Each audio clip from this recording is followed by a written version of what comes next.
Kicking off the list at number 10, Avengers Under Siege. Written by Roger Stern, released in 1987, this is their first big battle after taking on Loki. It's a fan favorite, so I figured I'd start with this one. It began back in Avengers issue 270, when the Avengers were still living in Tony Stark's mansion in New York. It was comfortable until Baron Zemo and the Masters of Evil stormed the mansion. Tigra and Black Knight were injured severely, and Hercules was beaten so hard he went into a coma. And while they still were in for a hot minute, the Masters of Evil destroyed everybody's belongings, including the only photo left of Captain America's mother.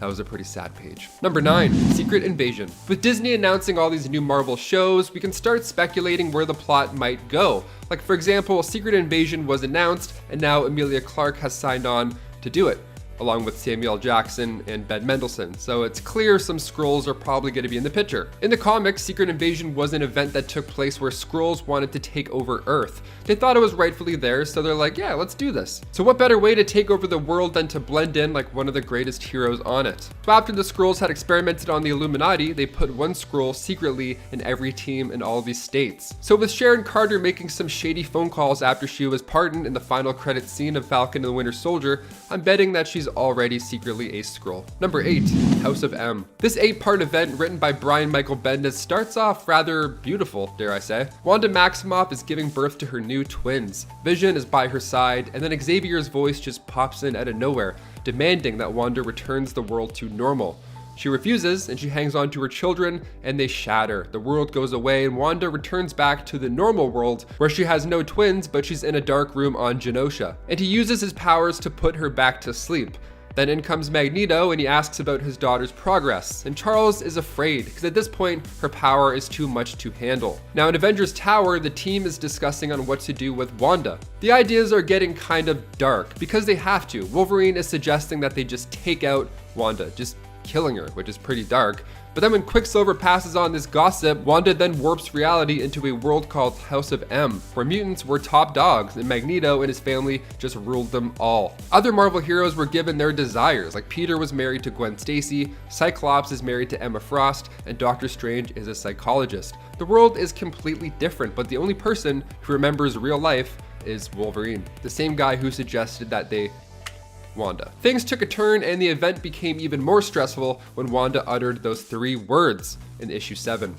No more mutants. Number 7, NIGHTCRAWLER. The first time these two fought, it was an even match, although I will say that Spider-Man, it looked to me that he actually had the upper hand. It also happened in his own series in Amazing Spider-Man issue 161, which bodes well for our web-singing hero should they have actually needed to come to blows and actually have a fight. This was one of those misunderstanding fights, as team-ups usually go. And like most instances of superheroes fighting one another, this of course was just a misunderstanding. NIGHTCRAWLER and Spider-Man both thought that the other actually might be a murderer, who they both happened to trying to be tracked down at the same time. And at the end of the issue, the Punisher would actually show up to complicate things further, then he would get involved. The first fight between NIGHTCRAWLER and Spider-Man ends with Spider-Man managing to pin NIGHTCRAWLER down, but unfortunately Kurt teleports away before Spidey can turn him into the authorities. But we've also seen Spider-Man full-on beat Kurt in a fight that I'm going to dive into later in this list. Don't worry, I'll come back to it. Number 6, Cyclops. You would think that optic blasts beat Spider-Man, right? Like, you could cook a spider with an optic blast, couldn't you? Just blast it apart, or I don't know. Well, you'd be wrong. Cyclops actually has had a few attempts at trying to blast Spider-Man in the comics, but even with his insane level of precision with his optic blast while using his visor, the problem he runs into is he can never actually hit Spider-Man. Spider-Man is simply too agile and always manages to dodge Cyclops' attacks. We also see this in the Marvel team-up issue that I was talking about earlier, issue number 4, and Jean Grey is the one who actually has to step in to get the job done when it comes to capturing Spider-Man, using her telekinesis. And yet in the same issue, she somehow manages to momentarily get kidnapped by Morbius. She goes from being like the most powerful to being like, oh no, I'm kidnapped. I was like, wait, but can't you just telekinesis Morbius to, I don't know. I'm not writing this, obviously. I'm not writing these old school comics, so it's not up to me. Number 5, Sabretooth. In issue 116 of Spectacular Spider-Man, Peter crosses paths with Sabretooth when he shows up to attack Black Cat, who had just escaped the Foreigner's clutches. Sabretooth was sent to make her pay, and while Felicia doesn't seem to be afraid of Sabretooth's threats to skin her alive, Spider-Man returns just as Victor is set to pounce on her. The two tussle, and Peter leaves Victor crying out when he shoots him in the face with his webbing. Victor rips the webbing off his face, in the process doing damage with his own claws, proving that not only is Spider-Man stronger than Sabretooth this time around, but he seems to be quite a bit smarter too. Like, Victor, you did that to yourself. What you doing? Number 4, Wolverine. Spider-Man and Wolverine have always had a kind of frenemy status, often finding it hard to see eye to eye on things. They've traveled through time and space together, swapped bodies, and been forced to go on all kinds of adventures together. They also both seem to have a thing for MJ, which has gotten Logan into trouble more than once with Peter Parker. In the video game Spider-Man Web of Shadows, however, it's the fact that Wolverine thinks Spider-Man smells off that prompts him to fight him. What Logan is actually smelling is a symbiote within Peter Parker, but still Logan is hesitant to trust Spider-Man, choosing to question him instead, while you as Spider-Man are forced to fight against him. Logan believes that the symbiote has taken control of you. Being, of course, that you are the protagonist in the game, you end up coming on top and convincing Wolverine that you are in fact the real Peter Parker, and that you are the one in control between you and your symbiote, despite what he may or may not smell. You also have to answer a lot of questions during that fight. Number 3, Avengers Disassembled. Brought to us from the mind again of Brian Michael Bendis, Avengers Disassembled is a 5-parter that brings the team together just to be torn apart again. It is a ride. The story begins with the Avengers Mansion sensors blasting to warn the team of an intruder. Now the intruder is the Jack of Hearts, who actually died beforehand saving Cassie, Ant-Man's daughter. So what's going on here? Why is he here? Well, Jack blows up, taking half the mansion out with him, along with the life of Ant-Man. That's crazy. And then the Vision crash lands with the Quinjet, starts attacking the rest of the survivors, and then She-Hulk comes out and rips Vision into two.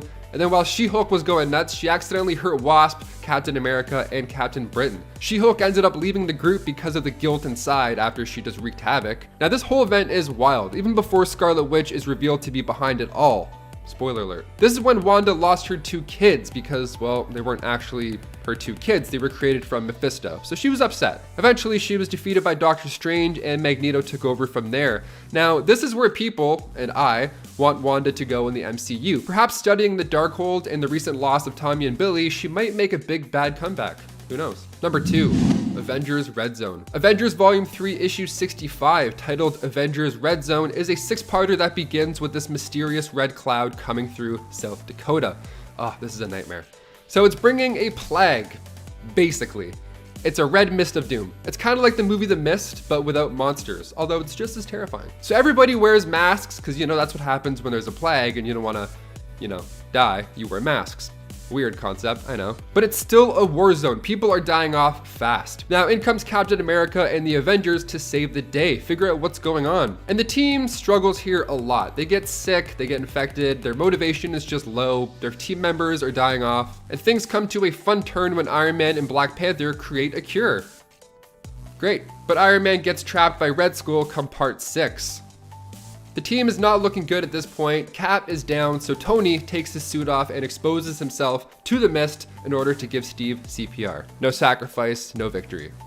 Sam Witwicky. And finally, number 1, Infinity Gauntlet. Coming from the minds of Jim Starlin, George Perez, and Ron Lim, Infinity Gauntlet was released in 1991, and Avengers Infinity War mirrored a lot of what happened from that event. Yes, Thanos wanted to take out half the universe because he wanted to impress Mistress Death this time around.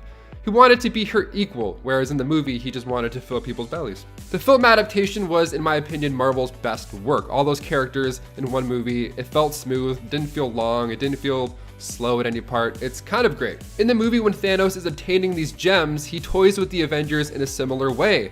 In the comic, he turned them into strings and cubes, and then in Infinity War, Drax and Mantis had that happen to them as well. Even in theaters, I was like, this looks familiar, the whole cube thing. There's plenty of other references, it's awesome, and it's hard to make a list about the Avengers losing and not including the time we all paid them over $2 billion to lose. And that was Avengers Infinity War. Thanks, Russo brothers. Killing it. And at number 10, Captain America. In Uncanny X-Men from 2013, Volume 3, Issue 3, Cyclops takes on Captain America. At the time, Cyclops and his team of X-Men are seen as either visionary revolutionaries or dangerous terrorists. Captain America attempts to arrest Cyclops for Charles Xavier's death, more on that later, and the two duke it out, sort of, with Cyclops leading a group of X-Men and Cap leading the Avengers. Cyclops entices Cap to attack and ultimately wins this little standoff thanks to another mutant, a younger mutant by the name of Ava Bell, under his command. She creates a time bubble of sorts, freezing the Avengers before they can even lay a finger on the X-Men. Cyclops then gives a whole speech that's captured on video about how the Avengers won't fight for the rights of mutants and won't let mutants fight for their own rights either, before teleporting away to safety. I mean, I don't know about you guys, but like, yeah, Cyclops came out on top there. Sorry, Cap. And at number 9, Young Cyclops. Cyclops versus Young Cyclops. This was a thing that happened in all new X-Men Volume 1 Issue 4. Sort of. The two never engage in a one-on-one battle, but let's backtrack for a second here. In 2013, in All New X-Men, the original group of X-Men from the past were brought to the future by Beast. Upon arriving, tensions were high as the young X-Men learnt their fates. Now at this point, Cyclops had killed Professor Xavier, like I said, more on that later, and young Cyclops was pretty darn tormented by what his future self would become. Fair enough. Upon first meeting him, the past version of Jean Grey lost control of her powers after reading present-day Cyclops' mind. Present Jean Grey, might I add, was dead at the time, by the way. She loses control and knocks off present-day Cyclops' visor, causing young past Cyclops to have to retaliate. He was overwhelmed by how much stronger present-day Cyclops' optic blasts were. Also, you could very much argue that young Cyclops lost to older Cyclops on an emotional level, considering that young Jean Grey essentially broke up with him when she found out what he was capable of doing in the future. And that just sucks. Speaking of young Cyclops though, that brings us to our next number. And at number 8, the Inhumans. During the Inhumans vs. X-Men story arc, young Cyclops manages to kick some Inhuman butt. He was one of the many mutants who teamed up to take on the Inhumans after it was revealed that the final Terrigen cloud was close to being assimilated into Earth's atmosphere, which would inevitably make life inhabitable for mutants on Earth. But during the storyline, his body was possessed by Mosaic, and he became aware of Emma Frost meddling with older Scott Summers. Once he's seen this, he confronts her and learns the truth. Present-day Cyclops had died of Mpox, and Frost had just used a mental projection of him to wage war, with his death being caused by Black Bolt and spawning a lot of the conflict. This aided in resolving some of the Inhuman and mutant conflict, with Medusa destroying the Terrigen Cloud after all. Number 7. Secret Empire. In Avengers Endgame, Steve uses future knowledge to obtain the scepter. He says, "Hail Hydra," Rumlow gives it over, no elevator fight needed. Nice. It was a fun moment in the theater, but the line "Hail Hydra" comes right from the comics, but this time around it's not that entertaining. The last words come from Steve after the Avengers standoff event, where it's revealed he's actually a sleeper agent of Hydra. Another pawn of the Red Skull after all. This was huge news. I mean, fans were really upset. Readers were sending in death threats to the writers. The 2017 series Secret Empire was wild. The team had to go against their own leader Cap, who was trying to take over the government with Hydra, and then eventually run all of the United States. It was crazy. Bad Steve took out Rick Jones, he took out Black Widow. I mean, it's fair, readers were upset, really. This is a nightmare. In the end, it was concluded that Bad Cap was a double and Good Cap was actually locked in the Cosmic Cube. Number 6. Axis. When Red Skull abducted numerous mutants and Inhumans, Magneto tracked him down. Now at the same time, Scarlet Witch, Rogue, and Havoc were captured by Red Skull's S-Men and brought to the island / horror camp. The Avengers escaped and saved Magneto. Magneto gave Red Skull the beatdown of a lifetime. He got caught up in the moment and went a little bit too far perhaps. Magneto says that he did what had to be done, and he thinks that he saved countless amount of lives. But then Red Onslaught rises to the challenge. Red Skull is reborn, this time he's bigger and badder. The X-Men and Avengers team up to stop Red Onslaught, where a number of heroes inverted. Yeah, their personality and moral compass just totally flipped, which certainly didn't help the situation at all. But the fun part is when our villains also get inverted and they join the Avengers to stop Red Onslaught. So it's a mess, it's a big fun mess. Number 5, Age of Ultron. This one just starts off hot, right off the bat. Hawkeye is sneaking into this abandoned building, just taking dudes out slowly. They have Spider-Man captured and he looks terrible. He looks like he just got hit by a freight train. Now in the MCU, Tony and Bruce are the masterminds behind Ultron, but in the comics, it was actually Hank Pym. Ultron made his first debut back in 1968 in Avengers issue 54, and in the comics, Hank Pym was actually the father of Ultron. He actually has the same brain patterns as Hank Pym, because he figured it needed personality, much like our MCU version of Ultron is another personality of Tony Stark's. So cut to the comic event Age of Ultron by Brian Michael Bendis. We see Ultron in all of his glory and it's quite menacing. The world is just trashed. He's from the future and he's here to take over the planet. The death toll reaches billions, including some of our favorite heroes. If you haven't read it, strongly recommend. Much better than the movie Age of Ultron, which was just like The Weekend of Ultron, rather. Number 4, Civil War. Okay, the opening scene of Endgame is wild. The remaining heroes, minus Tony Stark, head out into space to take on Thanos, with the help this time of Captain Marvel. They actually sneak up on him and they cut the gauntlet off his arm in like 6 seconds. They kind of win really fast. See, when the Avengers are united and they have a plan, things work out. The other crew in space in Infinity War couldn't even get the gauntlet off of Thanos. Quill was freaking out, the gravity was off, Thanos had the stones, it was tricky. But if Civil War never happened, I fully believe that they would have handled Thanos as a team much sooner. But by the time Thanos begins his quest for the stones, Tony and Steve aren't even on speaking terms. Okay. This all comes down to the events from Captain America Civil War. Now this ends with Tony and Steve fighting it out and Cap drops the shield. Tony blasts off Bucky's arm. It's heartbreaking to say the least, but it's one of my favorite Marvel movies. For some reason. I like watching people lose. I don't know what it is. Up next, number 4, the X-Men again. Okay, so this is yet another great example of how Scott is a master tactician. In Uncanny X-Men issue 175, the X-Men believe that Scott is the Dark Phoenix, and they decide they need to take him out. Cyclops thinks quick on his feet, manages to use his knowledge of his allies with a combination of countering and melee attacks to bring them all down, and then makes it out of the skirmish for the better. He manages to zap Wolverine with his optic blast, all while using some judo to knock over Cyclops, Rogue, and Storm in one hit. He then predicts each of their moves based off of their battle styles. It's definitely impressive to say the least. And at number 2, Wolverine again. Yup, it is one of those lists, friends. And really, some of Scott's most iconic battles against other superheroes are against Logan, so we had to include more than one on our list. This one is significantly more recent, occurring during the Schism story arc, in issue 4 and 5. Cyclops had become a bit of a tyrant in the way that he led his X-Men, putting young mutants in danger, and like many a time before, Wolverine had objections to his methods. Although, arguably Wolverine was kind of in the right here. After Scott taunts Logan about Jean Grey, saying that she never loved him and she was always frightened of him, and Logan fires back with a, "and if she were here right now, who do you think she'd be more frightened of?" They go at it. The two end up having a brutal brawl, with Cyclops enduring multiple massive wounds from Logan's claws. While the brawl itself doesn't have a clear winner, it was interrupted by a Sentinel attack. Cyclops forces Wolverine out of Utopia, with the latter recruiting his own X-Men team in the aftermath. So I mean, hey, Cyclops held his ground. And finally, the one you've all been waiting for. In at 1, Charles Xavier. Perhaps the most iconic superhero Cyclops has defeated is his own mentor, Charles Xavier. And not just defeated, he killed him. Having been possessed by the Phoenix Force when it returned to Earth, a power-mad Cyclops came face to face with his mentor, the latter attempting to put an end to his mentee's reign of terror. Xavier tried to convince Scott to turn away from the Phoenix Force, but failed, with Scott embracing it fully and inevitably killing Charles. Upon doing so, he became the Dark Phoenix in one of the biggest cliffhangers in recent X-Men history. Xavier's death would lead into Avengers vs. X-Men and only led to further troubles for Scott. Number 10, Sauron. While Sauron might not be the most conventional of mutants in the sense that he wasn't born a mutant, he was mutated from a human to Pteranodon, after suffering an attack from gigantic pteranodons who escaped the Savage Land. Their bites transformed him so that not only did he now resemble them, but he also found he had the ability and need to feed and drain on the life force energy of others to survive. I think he found that out through his dog too, which is sad. No, not the dog. So while not immune in the same way that the X-Men are, being heavily mutated, I think we can count him as a mutant for the purpose of this list. Spider-Man and his team of X-Men classmates ended up teaming up and defeating Sauron in Spider-Man and the X-Men. And yeah, you heard me right. There is a mini-series where Spider-Man joins the X-Men and is put in charge of a class. Even though he's not quite a mutant, but he's a mutate, so I guess it's fine. Number 9, Deadpool. Speaking of mutates, these two have crossed paths quite a few times now, although I'm still waiting for that MCU team up for them. Come on, Marvel, Disney, make this happen for us. It needs to be a thing.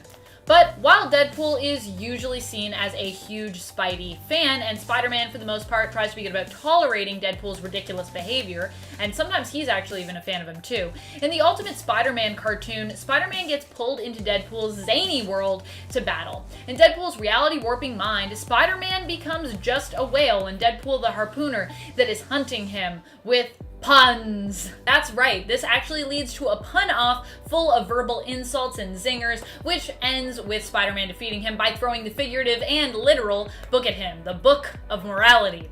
Nothing knocks out Deadpool like smacking him with the hard and hefty weight of responsibility. And yeah, like I said, I know Deadpool isn't really a full mutant and is considered a mutate, but I was willing to consider him an honorable mutant for this list because I just can't resist an opportunity to talk about Spider-Man and Deadpool's relationship in a video.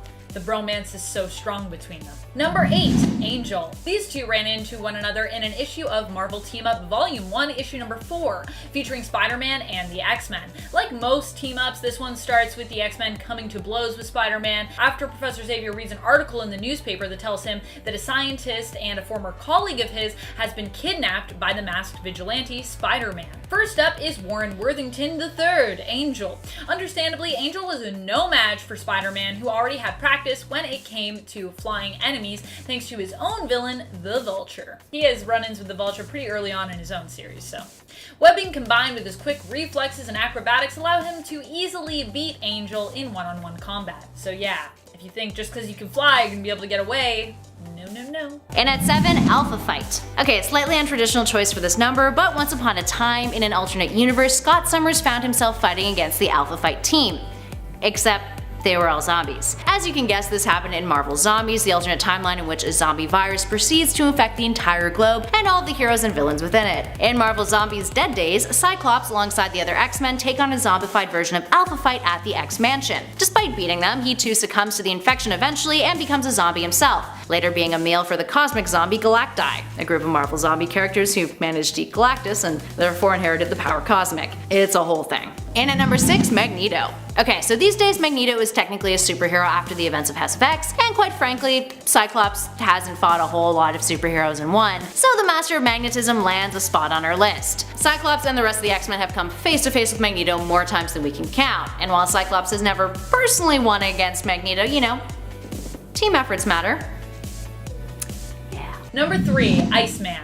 Also coming at us from Marvel Team-Up is another popular and original member of the X-Men team, Bobby Drake, aka Iceman. Spider-Man manages to smash through Iceman's ice slide, making him fall and easily defeating him. Spidey even suggests to Iceman that he and Human Torch should hang out more because both seem to have a lot to learn. Ooh, sick burn, pun intended. And you know, in the 70s, this may actually have been true, as Spider-Man has already proved his mettle at this point by taking on the entire Fantastic Four team as well. Spider-Man just kicks everybody's butt. Number 2, Colossus. Known as being the strongest member of the X-Men, even Colossus was no match for Spider-Man. This fight happened in the Secret Wars series out of the 80s in issue number 3. He takes out Colossus in one panel. Granted, Spider-Man also seems to have the element of surprise on his side here. Professor X has only just managed to warn everyone that he senses Spider-Man while Spider-Man is in the process of dropping in.